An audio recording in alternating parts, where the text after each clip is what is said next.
20세기에 선지자로 인정을 받고 있는 토저라고 하는 목사님이 계십니다. 이번은 현대 그리스도인들이 영적으로 깊이 타락해 가고 있는 현실을 들여다보고 인기에 영합하지 아니하고 타협 없는 하나님의 말씀을 강력하게 선포한 설교자입니다. 토저 목사님은 합리적인 이성만을 앞세워서 입술만의 개혁을 주장한 분이 아닙니다. 깊이 있는 말씀 이해와 심오한 신학적인 이해를 토대로 해서 그리고 눈물의 기도가 담겨져 있는 신앙 개혁의 메시지를 간절히 전해 주었습니다. 특별히 토저 목사님은 이 시대의 풍조에 오염이 되어서 예배가 타락하고 있는 데 대해서 예리한 경고를 많이 했습니다. 목사님은 이 시대에 참된 예배가 실종되어 가고 있다라고 보면서 이렇게 개탄을 합니다. 하나님을 경배하고 찬양하는 것이 우리의 의무인데도 잃어버린 보석이 되고 말았다. 여기에 면류관이 있지만 이 면류관에는 보석이 박혀 있지 않다. 지금 교회는 온갖 장식품으로 화려하게 빛나지만 정작 빛나야 할 보석인 예배는 실종되었다. 예배가 실종되었다라고 하는 이 토저의 외침은 토저 당대 교회뿐만이 아니라 오늘 우리 한국 교회와 그리고 또한 우리 성도들이 귀를 기울여 들어야 될 선지자적인 음성이라고 할 수가 있습니다. 오늘 우리는 본문 말씀을 통해서 예배에 관해서 주시는 하나님의 말씀에 귀를 기울이려고 합니다. 첫 번째로 예배야말로 우리의 인생의 최고의 목적이라고 하는 것입니다. 왜 사느냐? 의미가 어디에 있느냐? 예배에 있다는 것입니다. 아담과 하와가 에덴 동산을 떠난 후에 그들에게는 두 아들이 생기죠. 가인과 아벨입니다. 그리고 또한 아담과 하와가 에덴을 떠난 다음에 그들에게 가장 중요하게 성경에 기록되어 있는 그러한 기록은 저들이 하나님께 제사를 드렸다라고 하는 점이었습니다. 그 당시에는 성경이 없었죠. 그런데 가인과 아벨이 마음속에 하나님을 경배하고 예배하고자 하는 마음이 생깁니다. 하나님을 예배해야지, 정말 하나님을 찬양하고 경배해야 되겠구나라는 마음이 생기는 것입니다. 땅의 생물들 그리고 바다의 물고기들, 하늘의 새들은 결코 예배를 할 수 없습니다. 그러나 사람은 영적인 존재죠. 영혼이 있고 그리고 또한 하나님을 실제로 모른다 할지라도 늘 하늘을 향하여서 예배하고자 하는 영적인 본성이 있는 것입니다. 영적인 존재이기 때문이죠. 하나님을 모르면 우상이라도 섬기고자 하는 것이 바로 인간의 마음입니다. 그렇습니다. 사람은 아무리 배불리 먹고 그리고 또한 아무리 건강하고 모든 것을 다 소유하고 누린다 할지라도 온전히 만족할 수가 없습니다. 하나님 앞에 예배를 온전히 드릴 때만 진정한 의미와 만족이 있는 것이죠. 하나님께서 사람을 지을 때 그렇게 지으셨기 때문입니다. 물론 우리 사람들은 세상에 살아가면서 일하면서 살죠. 일하는 존재로 우리는 살아갑니다. 가인은 농사를 짓는 사람으로서 그리고 또한 아벨은 양치는 사람으로서 또 우리 모두도 각자 일을 하면서 살고 있습니다. 일이 없다, 우리의 삶에 의미가 없다라고 말해도 과언이 아닙니다.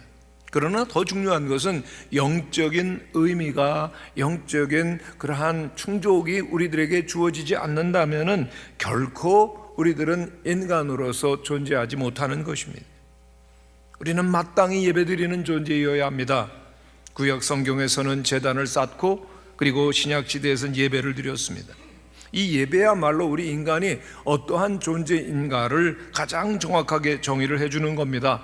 로마의 한 시인이 이렇게 말했습니다. 인간과 짐승의 차이는 인간은 위를 보는 반면 짐승은 아래를 본다는 것이다. 인간은 위에 계신 하나님을 보지만 짐승은 이리저리 돌아다니면서 그들의 짧은 다리 아래의 땅을 본다. 인간은 눈을 들어 하늘을 볼 수 있다. 그러면 한번 하늘을 바라봅니다. 참 이것이 인간이라는 것이 얼마나 놀라운 사실입니까? 그냥 본능을 따라 세상을 향해 가는 존재가 아니라 우리는 예배하는 존재라고 하는 것이죠. 우리 사람들이 예배에 대해서 어떤 생각을 가지고 있고 또 어떤 시각으로 바라보든지 간에 예배야말로 우리의 인생에서 최고의 우선순위를 차지해야 된다. 이거는 명백한 진리입니다. 여러분, 우리들 가운데 그 누구도 세상에 존재하는 목적을 나는 먹기 위해 존재한다, 나는 돈 벌기 위해 존재한다 라고 바꿀 수 없습니다. 왜냐하면 참으로 돈 벌기 위해서, 그리고 또한 먹기 위해서 사는 것이 우리들이 이 땅에 존재하는 가장 큰 이유가 결코 될 수 없기 때문입니다. 우리가 존재하는 가장 큰 이유는 바로 예배입니다.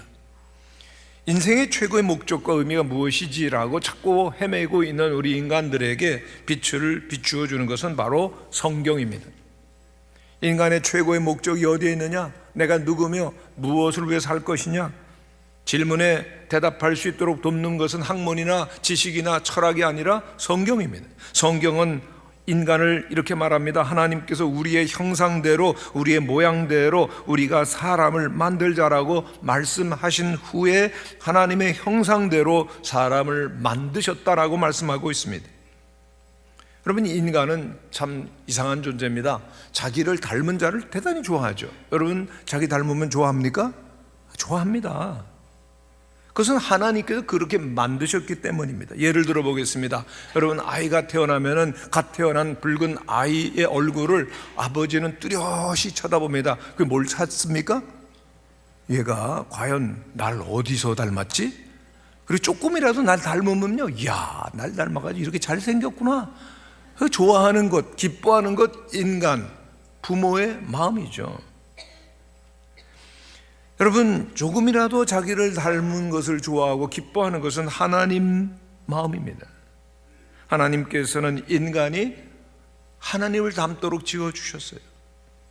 그렇기 때문에 다른 어떠한 피조물보다 인간은 하나님을 더욱더 기쁘게 드릴 수 있는 존재입니다. 다른 어떠한 피조물보다도 인간이 하나님을 더 많이 기쁘게 드릴 수 있다라고 하는 것입니다. 하나님께서는 우리 사람들의 모습 속에 나타나 있는 그 하나님 당신의 모습을 너무나 기뻐하십니다. 토저 목사님은 이렇게 말했습니다. 하나님은 인간이라는 거울을 보고 그 거울 안에서 자신을 보신다. 인간은 하나님의 영광을 반영한다. 인간이 하나님의 큰 영광을 반영하고 하나님이 인간이라는 거울 속에서 자신의 영광이 빛나는 것을 보시는 것이야말로 하나님의 창조 목적이다. 우리를 하나님의 거울로 만드셨다는 겁니다. 우리는 매일매일 거울 보지 않습니까? 거울 속에서 누구 모습 봅니까? 너무 어려운 걸 여쭤봤군요. 거울을 보면서 누구 모습 봅니까?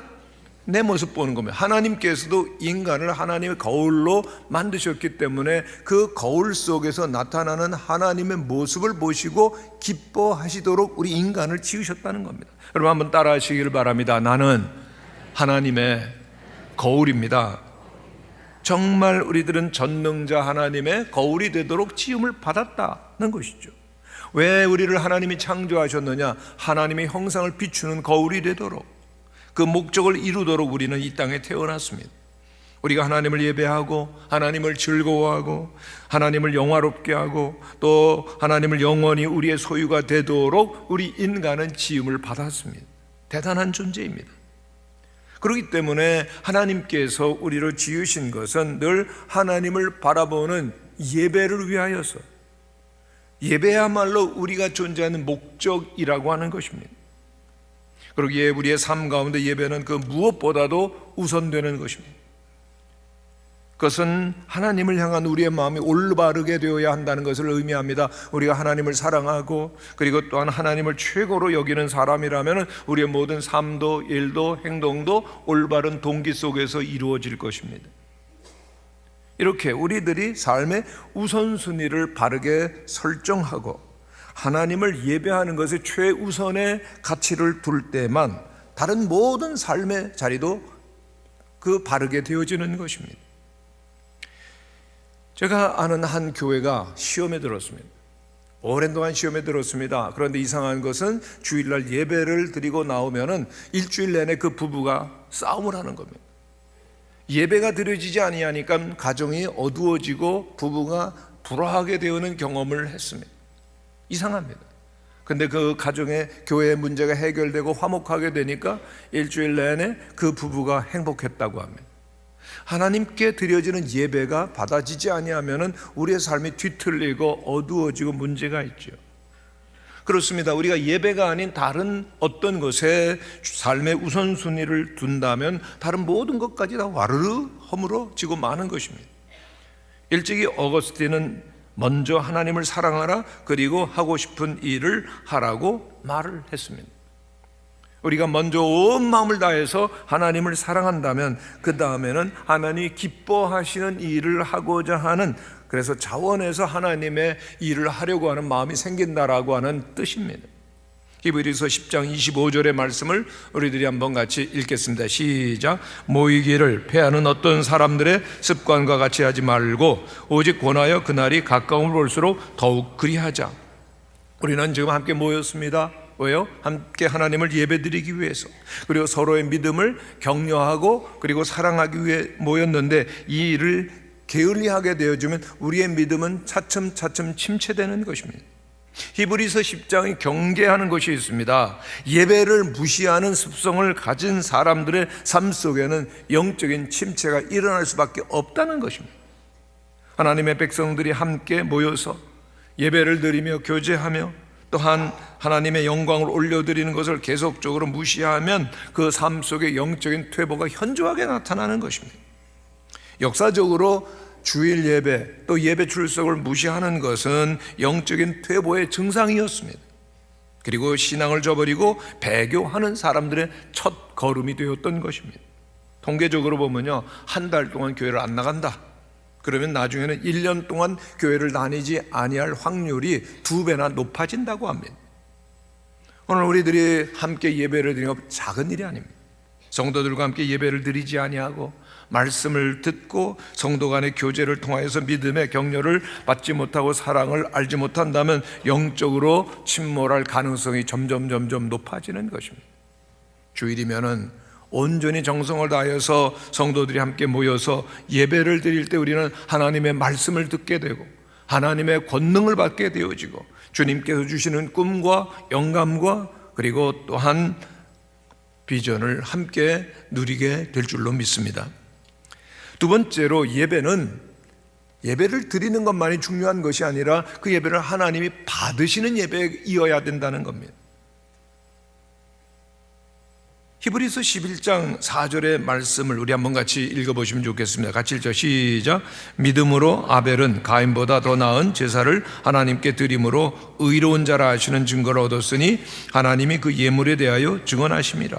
저가 죽었으나 그 믿음으로써 지금도 말하느니라. 아벨은 예배를 소중하게 여기고 바르게 드렸습니다.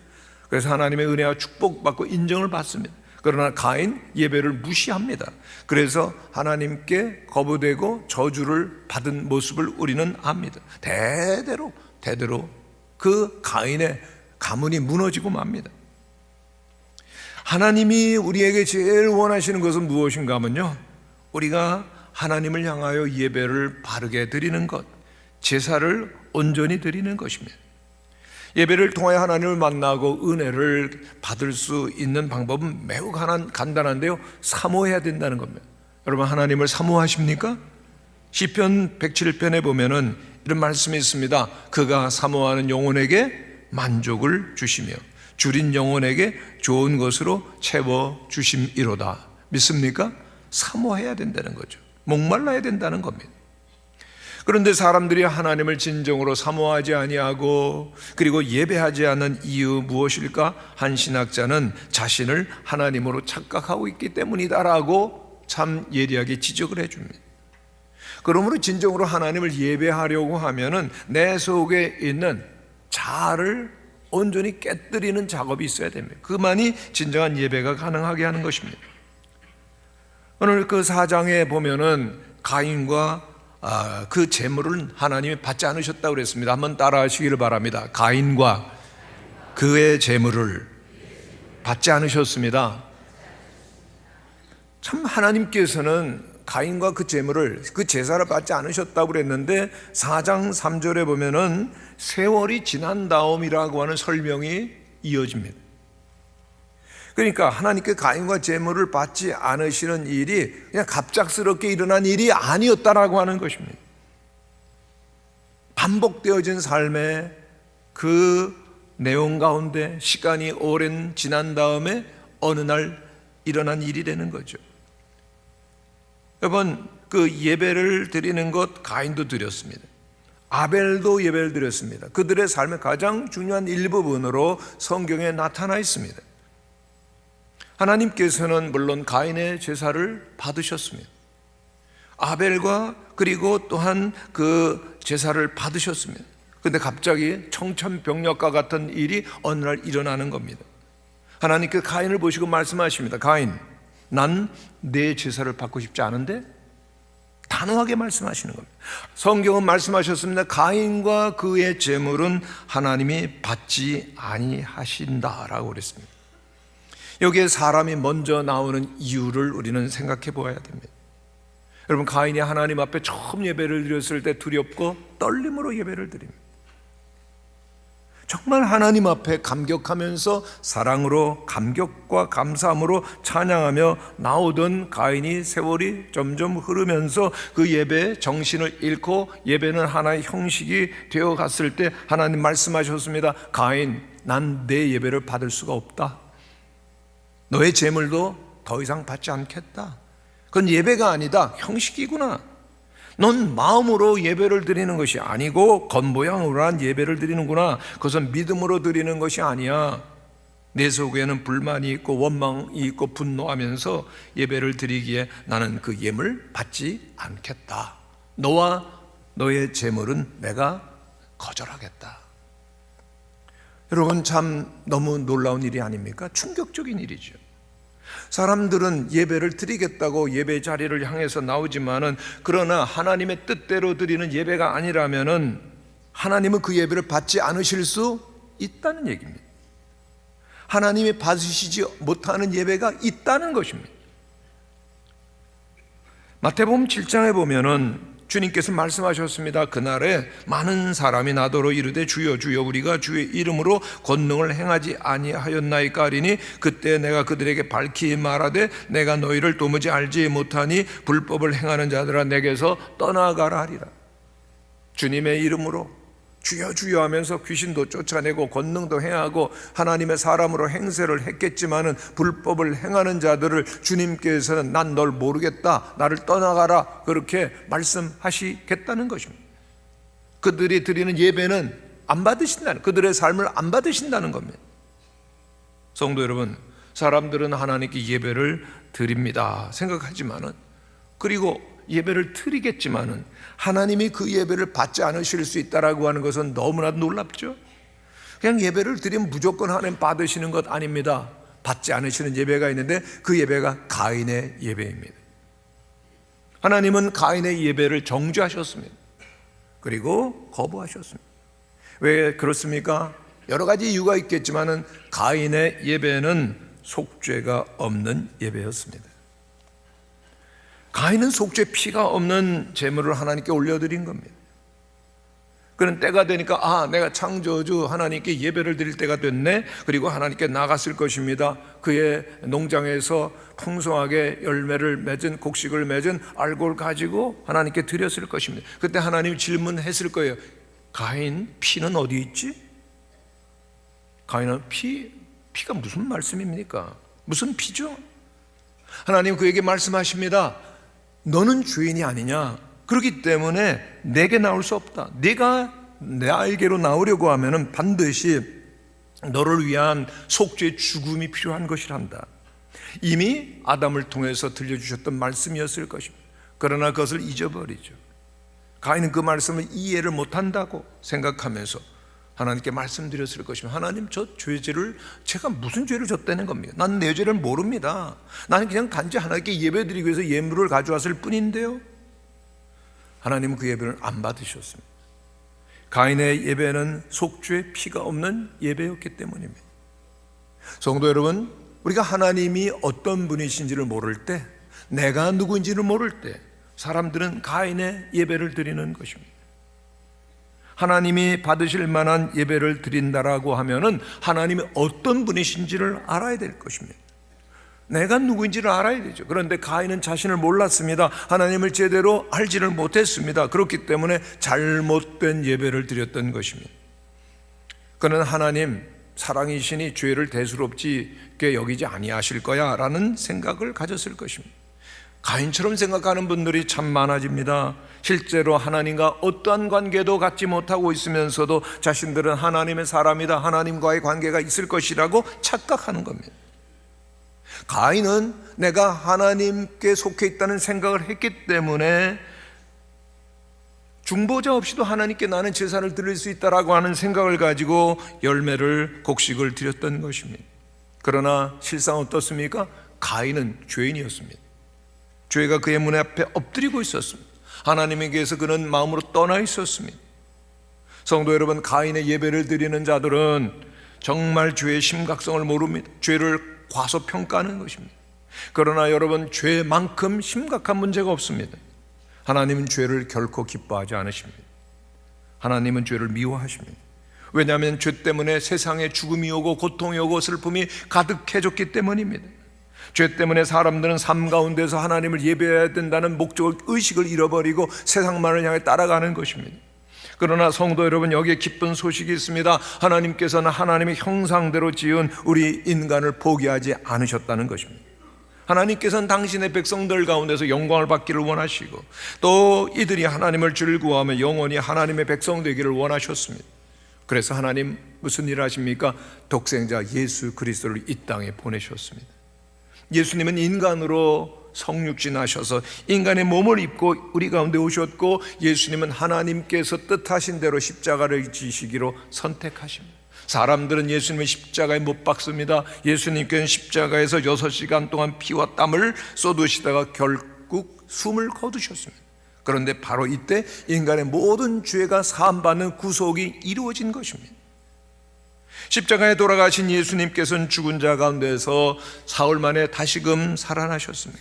지금은 예수님은 하나님 보좌 우편에 계십니다. 할렐루야.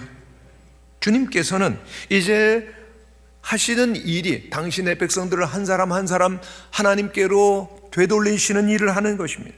그들이 하나님의 본래 목적을 따라서 하나님을 영화롭게 하고 하나님을 예배하며 하나님과 함께 살도록 하시는 것이죠. 성도 여러분, 예수님께서 왜 마리아에게 나셨습니까? 예수님께서 왜 본디오 빌라도에게 고난을 받으셨습니까? 왜 예수님께서 십자가에 죽으시고 장사되셨습니까? 예수님께서 왜 죽음을 이기시고 무덤에서 다시 살아나셨습니까? 우리와 같은 죄인을, 하나님께 가까이 나갈 수 없는 우리들을 예배자로 바꾸어 놓기 위해서입니다. 할렐루야. 오늘 모든 사람들의 마음 깊이 내려져 있는 자기 중심성이라고 하는 그 죄를 다 사하시고 하나님을 예배하는 자로 만들기 위해서 우리에게 십자가의 보혈의 은혜가 주어진 것입니다. 어떻게 하나님께 나아갑니까? 어떻게 하나님께 예배합니까? 십자가의 보혈, 예수 십자가 보혈입니다. 아멘이십니까? 길이 없습니다. 우리가 하나님께로 나아가는 것은 어떠한 형식적인 종교인 그리고 메마른 그리스도인이 되기 위해서가 아닙니다.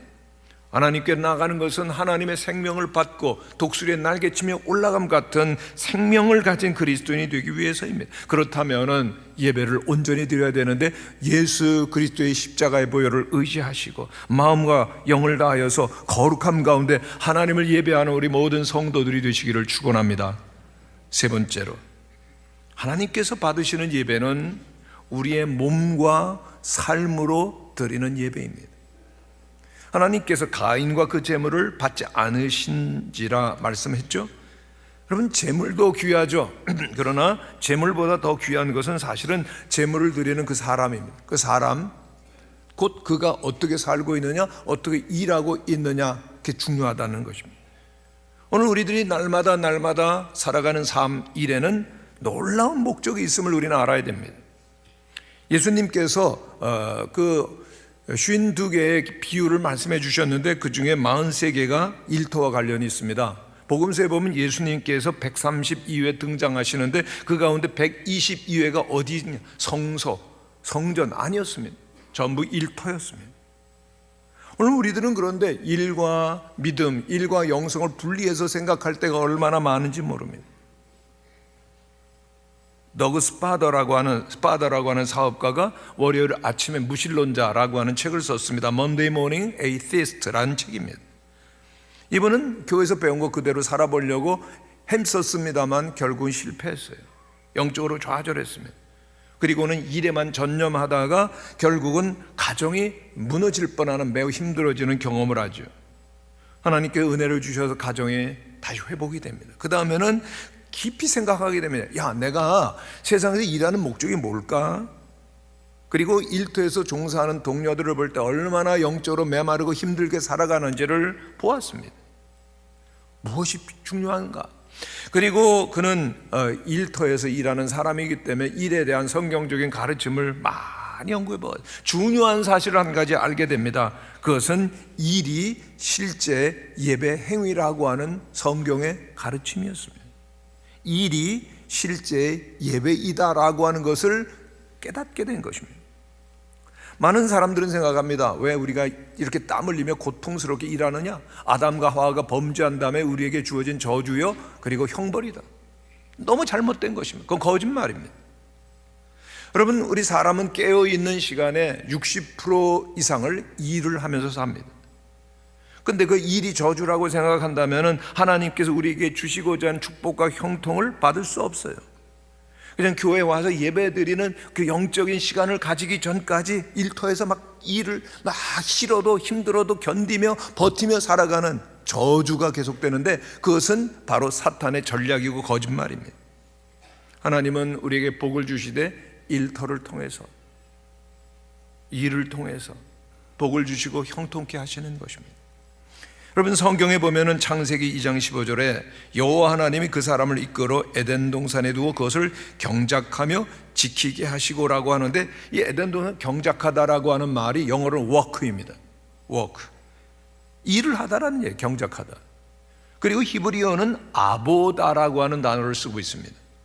근데 놀랍게 출애굽기에 보면 하나님께서 모세에게 너는 올라와서 여호와를 섬기며 경배하라고 말씀하시는데, 섬기다, 경배하다라고 하는 단어도 똑같이 아보다입니다. 너무 놀랍지 않습니까? 하나님께서는 일과 예배를 나누지 않으셨고 함께 쓰셨다는 겁니다. 오늘 우리들이 그래, 일이라는 것이 바로 예배라고 하는 사고방식을 가진다면 얼마나 놀라운 변화가 일어나겠습니까? 여러분들의 가정에서 아기 보는 것 뭡니까? 아기 보는 게 예배라는 거예요, 여러분. 그 다음에 설거지하고 빨래하고 밥 만드는 거 뭡니까? 그렇게 자신이 없으세요? 예배, 일이 예배였구나. 직장에서 내가 뭐 세일즈하고 사람들을 만나고 모든 게 일이구나. 일이 그 예배였구나.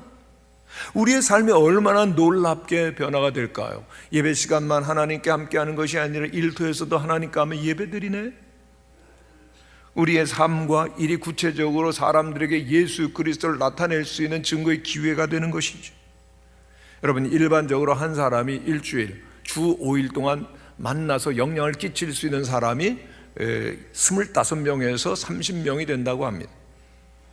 놀라운 사실입니다. 왜냐하면 우리 교인이 어린아이들까지 합하면은 우리 어른들 출석 성도 한 5,500 정도 되는데, 일주일 동안 우리 모든 성도들이 세상에 나가서 영향을 끼칠 수 있는 사람들의 수가 얼마나 될까요?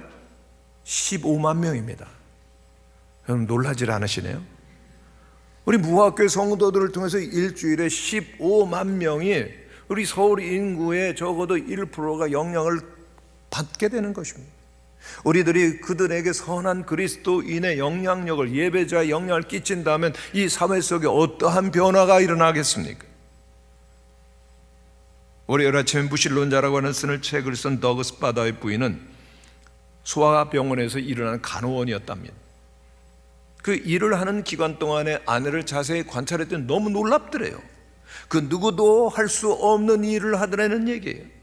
의료봉사를 통해서 고통과 어려움 속에 있는 환자들과 관계를 형성하고 그들을 위해 기도하고 돕고 섬기는 모습을 보면서 와, 예수님이네 라는 생각이 들더라는 거예요. 여러분, 목사가 그런 일을 할 수가 있습니까? 자기 아내는 간호사였기 때문에 그 환자들 틈 속에 그들을 예수님의 손과 발이 되어서 섬기는 모습을 보면서 야, 내 아내는 직장 선교사네 라고 하는 깨달음을 얻게 되었다는 얘기입니다. 그렇기 때문에 오늘 우리에게 무슨 일이 주어져 있든 그 일에 탁월하신 여러분들이 되시기를 바랍니다. 왜요? 일이 예배이기 때문에.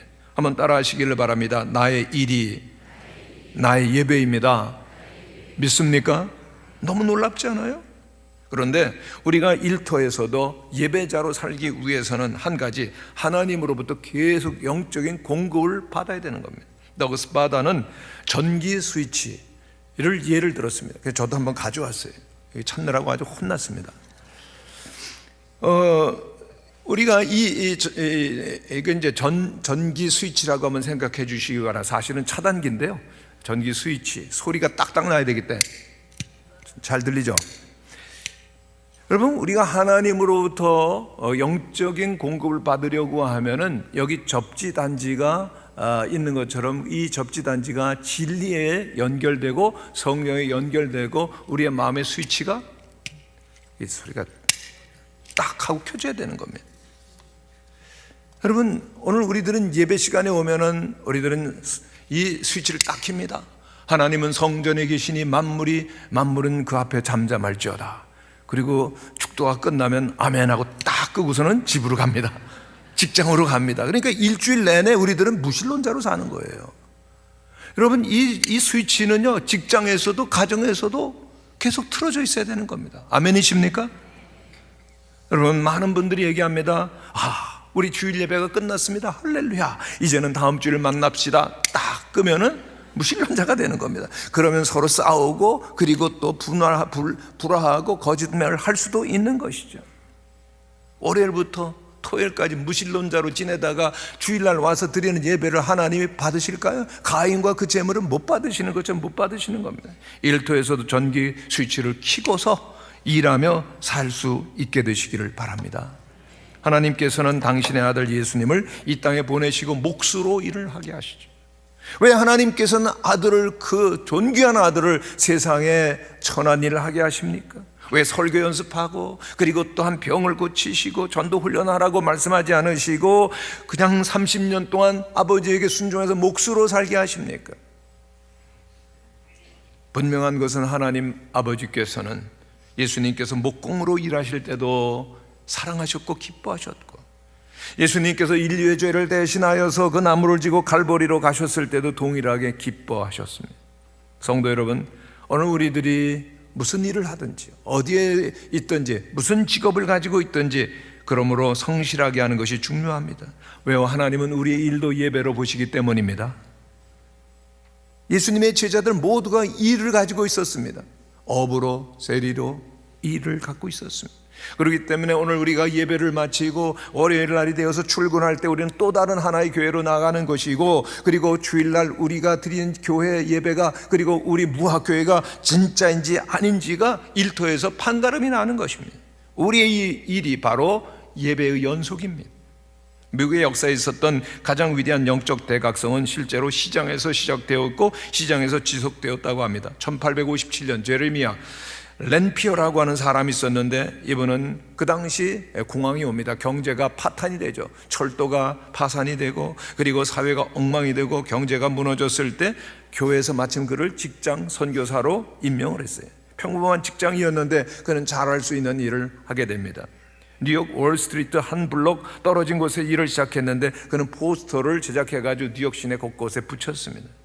그것은 기도합시다. 우리의 정오 12시가 되면 기도합시다. 그런데 놀라운 일이 일어나는 것은 한 달 안에 10,000명의 사람들이 정오 기도를 시작한 겁니다. 그리고 이것이 미국의 전역에 퍼져나갔고, 그리고 1년 후에는 100만 명의 사람들이 예수 그리스도를 영접하는 부흥이 일어나게 됩니다. 할렐루야. 빌리 그레이엄 목사님께서는 예언했어요. 다음 부흥은 반드시 교회가 아닌 일터에서 일어나게 될 것입니다. 오늘 이 설교를 준비하면서 우리에게도 이런 일이 일어나면 좋겠다는 생각을 갖게 되었습니다. 여러분들이 일터에서 가정에서 정오 기도를 드려주시기를 바랍니다. 극도로 악화된 국내 경제, 그리고 또한 그 앞이 보이지 않는 정치 현실, 사회를 보면서 또 오늘 교회 문제도 적지 아니하게 심각한 이때 무엇이 필요합니까? 분노하고 개탄하고 욕하는 것 아니에요. 정말 하나님께서 일하시도록 기도가 필요한 줄로 믿습니다. 우리 무학교 성도들은 앞으로 1년 동안 우리 정오가 되면은 기도해 주시기를 바랍니다. 정오 기도. 하루에 절반이 지났지 않습니까? 또다시 절반이 시작될 때 하나님 나라를 구해 주세요. 하나님 교회를 주세요. 여러분, 우리 무학교도 지금 이 올해가 얼마나 소중한 때입니까? 기도가 필요하잖아요. 정오의 기도에 함께 해 주시기를 바랍니다. 그럴 때 또한 우리들이 만나는 모든 사람들에게도 우리들에게 탄식과 절망이 필요한 것이 아니라 기도가 필요합니다. 정오에 함께 기도합시다라고 우리가 권하고 함께 기도로 한다면 반드시 하나님은 일하실 줄로 믿습니다. 부흥을 주실 줄로 믿습니다. 성도 여러분, 예배는 그리스도인들이 존재하는 목적입니다. 존재 목적이 예배입니다. 이제는 매일 가정과 일터에서 예배 드리시기를 바랍니다. 주일 예배와 구역 예배를 올해는 꼭 드리시기를 축원합니다. 예수님의 십자가의 피공로를 의지하여서 바른 예배를 드리시고 나의 일이 나의 예배라고 외치시면서 정오 기도를 함께 드리면서 2019년 예배 대행진을 향해서 나가게 되시기를 간절히 바랍니다. 성도 여러분, 따라해 주시기를 바랍니다. 나는 예배자입니다. 믿습니까? 예배자로 사셔야 됩니다. 예배가 살면 우리는 세상을 이기는 능력을, 힘을 갖게 될 것입니다. 다 함께 일어나셔서 기도하시겠습니다.